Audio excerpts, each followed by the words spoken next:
सबसे बहुत ज्यादा होता है। टीचर ने खूब मेहनत से पोइट्री याद कराई, थोड़ी देर बाद बच्चों से सुनना शुरू किया, सारे बच्चे सुनाते जा रहे हैं। एक बच्चे ने कहा ट्विंकल ट्विंकल, इस तरीके से भूल गया वो तुरंत। खूब अच्छे से पढ़े, स्कूल में आए, घर पे होमवर्क किया, सब कुछ हुआ। उसके बाद रात में पापा आए, बच्चे से पूछा क्या किया तुमने सारा दिन? कुछ याद ही नहीं आ रहा है। और मम्मी ने याद दिला रही वो पोयम, पोयम करी थी।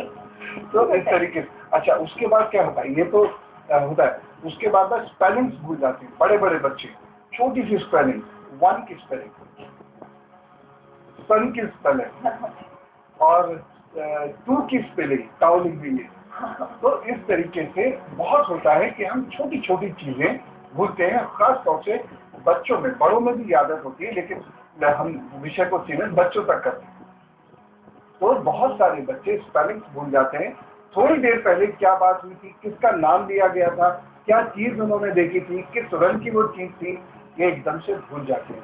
अभी टीचर ने बड़े अच्छे से मैथमेटिक्स का एक सोल्यूशन बताया, एक प्रॉब्लम का, एक सम का सोल्यूशन बताया, और थोड़ी देर बाद भूल गए। ये जो शॉर्ट टर्म मेमोरी लॉस होता है, ये बड़ा नुकसानदायक होता है। इसलिए नहीं कि ब्रेन को कोई नुकसान है, वो नहीं, फिजिकली कोई नुकसान नहीं दे रहा, लेकिन वक्त एक तो बहुत ज्यादा खराब होता है, दूसरी चीज पिछड़ना शुरू हो जाते हैं। और शॉर्ट टर्म मेमोरी लॉस में एक बड़ी भारी दिक्कत ये होती है कि आप दूसरे पे डिपेंड होने लगते हैं, और जब हम दूसरे पे डिपेंड होंगे, नेचुरली लाइफ हमारी मिजेबल हो जाएगी, कठिन हो जाएगी। तो शॉर्ट टर्म मेमोरी लॉस को, जिसमें कि स्पेलिंग्स आ गई, अभी सीखी हुई चीज आ गई, मैथमेटिक्स आ गई, कुछ डिजिट्स आ गई, कुछ कलर्स आ गए, कुछ नाम आ गए, कुछ रिलेशंस आ गए, उसको भूल जाना, कुछ चिन्हों को भूल जाना, बहुत जल्दी भूल जाना, उसे हम कहते हैं शॉर्ट टर्म मेमोरी लॉस। और कोई चीज कहीं पर रख कर भूल जाए, क्या इसको भी इस कैटेगरी में रख सकते हैं? हाँ, ये तो बहुत इम्पोर्टेंट है। ये तो कितना ज्यादा होता है, ना सिर्फ बच्चों के साथ, मम्मियों के साथ बहुत ज्यादा होगा। कोई चीज रख आई, संभाल के रख दिया, वो इतनी ज्यादा संभाल के रख देती है कि फिर उनको याद ही नहीं आ रही कि वो रखी कहाँ है। तो चलिए, अब उन सबके पीछे एस्ट्रोलॉजिकली क्या रीजन होता है? देखिए, सबसे महत्वपूर्ण चीज है इसमें बुध। बुध यदि किसी का भी कमजोर हुआ, या कभी कभी बुध अस्त होता है, कभी बुध वक्री होना शुरू हो जाता है, कभी बुध चलते चलते राहु के साथ आ जाता है, क्योंकि स्पीड बहुत तेज होती है बुध की। तो जब भी बुध कमजोर पड़ेगा, अगर हमेशा के लिए कमजोर है तो भी, और कभी कभी ऐसे वक्त आ जाए थोड़े थोड़े टाइम के लिए बुध कमजोर पड़ता रहता है, मजबूत होता रहता है। जब भी बुध कमजोर पड़ेगा, हमेशा शॉर्ट टर्म मेमोरी लॉस होना शुरू हो जाएगा। यानी अभी अभी कुछ किया था, भूल गए, कुछ चीज रखी थी, भूल गए, किसी से मिले थे, भूल गए, कोई फोन नंबर याद किया था, भूल गए। ये बुध के कारण होता है, बुध की कमजोरी के कारण होता है। जब भी बुध केतु से प्रभावित होता है, तो जो भी मेमोरी लॉस होता है वो बहुत शॉर्ट टर्म होता है ये लॉस, और कुछ टाइम बाद याद आ जाता है। याद कैसे आता है? जिस जगह पर खड़े होकर आपने किसी से कोई बात की थी, यदि आप उसी जगह पर वापस आ जाते हैं तो आपको बात तुरंत याद आ जाती है। यदि कोई चीज आपने खरीदने की सोची थी, यदि कभी दुकान पे चलते चलते अचानक वो चीज याद आ जाती है, तो आपको सारी बात याद आ जाती है। वो दिख गई अगर चीज, तो आपको याद आ जाएगा, अरे ये तो मैं खरीदना चाहता हूँ। इसका तात्पर्य ये है कि जो शॉर्ट टर्म मेमोरी लॉस होता है, इसकी वजह कुछ और हो सकती है, ये बीमारी निश्चित रूप से नहीं है। लेकिन क्या ऐसा होता है कि कई बार बहुत फ्रीक्वेंटली ये होने लगे? नॉर्मली नहीं होता, लेकिन एक फेज आता है 10-15 दिन जहाँ आप बार बार चीजें भूलने लग पड़ते हैं। अभी ऐसा हुआ, कल फिर ऐसा हो गया, 2 दिन बाद फिर ऐसा हो गया, क्या ऐसा हो सकता है? जी हाँ, ऐसा बहुत होता ही नहीं, ये होता भी है। देखिए, 2-3 इसके मुख्य कारण बनते हैं। जैसे एक बुध का एक कारण बना, जब भी बुध कमजोर होगा, होता क्या है, 2-3 हैपनिंग्स हमारे अंदर हो रही है। एक तो होता है अटेंशन डेफिसिट। मैं डिसऑर्डर की बात नहीं कर रहा हूँ, अटेंशन डेफिसिट जब बच्चों में होना शुरू होता है। जैसे उनको पढ़ना अच्छा नहीं लगता, तो क्लासरूम के अंदर उनकी अटेंशन डेफिसिट हो रहा है, यानी क्लासरूम में उनकी कंसंट्रेशन वीक है, लेकिन उनको बाहर स्पोर्ट्स का सारा दिमाग में चल रहा है कि अभी मैं खेलने जाती तो क्या होता, मैं खेल रहा होता तो ऐसे शॉट मार दिया होता। क्लास में जो भी कुछ हो रहा होगा वो उनको ध्यान नहीं रहेगा। ये एक तरीके से डिफरेंस इन प्लेस की वजह से हो जाता है, क्योंकि वो जहाँ होना चाहिए वहाँ केवल शरीर है, मन कहीं और चला है, फिजिकल मेंटल प्रेजेंस जो है वो डिफरेंट हो। दूसरी जो बहुत इंपॉर्टेंट चीज होती है मर्क्यूरी की वजह से, मर्क्यूरियन पर्सनैलिटी। मर्क्यूरियन पर्सनैलिटी का मतलब हाइपर होना। जो लोग हाइपर होते हैं, खासतौर से बच्चों की मैं बात कर रहा हूँ, तो जो हाइपर बच्चे होते हैं वो अपनी चीज कहीं कहीं रख देते हैं, निश्चित जगह उनकी चीजों को रखने की नहीं होती है, इसलिए वो भूल जाते हैं। जैसे चाबी, हमेशा एक आदत रहनी चाहिए कि भाई हम घर में घुसेंगे, इस जगह पर चाबी हमें रख देनी है, कभी भी हम नहीं भूलेंगे।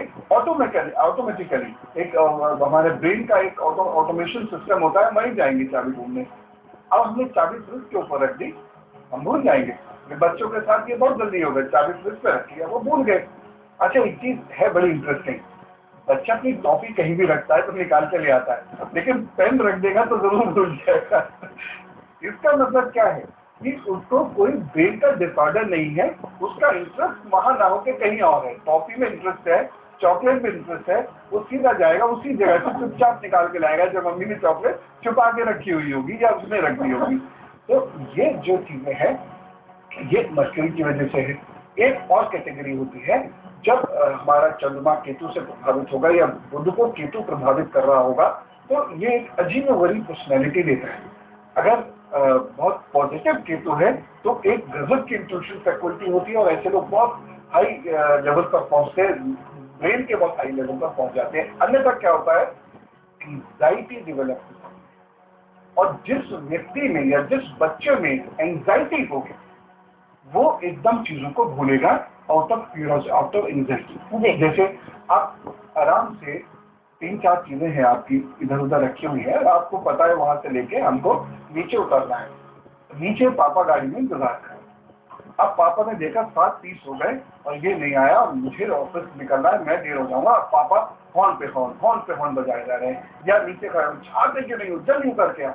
अब बच्चा घबराना शुरू, और उस घबराहट में वो 4 चीजें भूल के नीचे भाग गया। शॉर्ट टर्म मेमोरी लॉस, कारण बुध और केतु का उसके ऊपर, या चंद्रमा केतु का रूल, जिसकी वजह से एंजाइटी डेवलप हुई उसके अंदर और वो चीजों को भूल गई। समराइज अगर हम करें तो कहीं भी मेमोरी में डिस्टर्बेंस होता है, मतलब बुध कहीं ना कहीं खराब है या कमजोर है। और इसका बहुत बड़ा रीजन, ये कोई जरूरी नहीं ब्रेन का डिसऑर्डर हो या एडीडी हो, उसको अटेंशन डेफिसिट डिसऑर्डर हो, या और कोई ब्रेन का डिसऑर्डर हो, बीमारी हो, ऐसा नहीं है।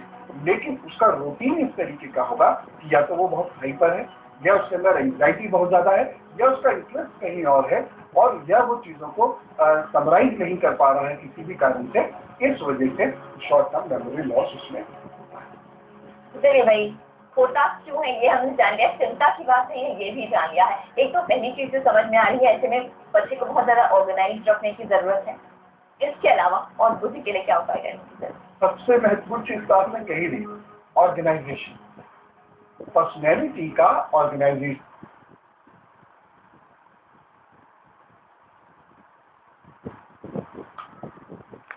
शुरू किया जिसकी वजह से लेट हुए और सारा डिसऑर्डर हो गया, वो 7:20 पे शुरू करो, लेकिन घबराओ। तो घर का माहौल भी ऐसा होना चाहिए, मम्मी पापा भी अगर घबराते होंगे तो बच्चे में ये प्रॉब्लम शिफ्ट हो जाएगी। ये जो एंजाइटी की प्रॉब्लम है ये भी जेनेटिक होती है कभी कभी, तो ये भी उस बच्चे के अंदर आ जाएगी। तो माहौल ऐसा हो कि सब चीजें ऑर्गेनाइज हो और बच्चे के अंदर घबराने की टेंडेंसी ना हो। तीसरी चीज जो बहुत महत्वपूर्ण है, ज्यादातर बच्चे के एक्स्ट्राऑर्डिनरी ब्रेन्स नहीं होते, ज्यादातर बच्चों के नहीं होते, इसलिए हमेशा ये कोशिश करनी चाहिए कि हम अपने बच्चे को रिवीजन करने की आदत डालें। आपने दिन भर जो भी कुछ किया है आप उसे समराइज कीजिए, बोल के समराइज कीजिए, लिख के समराइज कीजिए। तो ये अगर चीजें हैं तो ठीक होने लगेंगी। उसके साथ साथ आंवला और शनपुष्पी मिश्री के साथ आंवला मुरब्बा खिलाइए, गुड मजबूत बच्चे का शॉर्ट टर्म मेमोरी ठीक। चलिए, बच्चे की शॉर्ट टर्म मेमोरी लॉस ठीक हो जाएगा इससे, लेकिन जिन बच्चों की मम्मियों को ज्यादा प्रॉब्लम है, ऐसा ना हो कि बच्चे मम्मियों के साथ में ये एक्सपेरिमेंट करें, लेकिन जो भी करें फायदा जरूर होगा। घबराने की बात नहीं है, अगर भूल भी जाए तो कोई बात नहीं, जिंदगी में ऑर्गेनाइज्ड हो जाइए। जैसे मुझे पता है अब अगला स्टेप क्या होना चाहिए।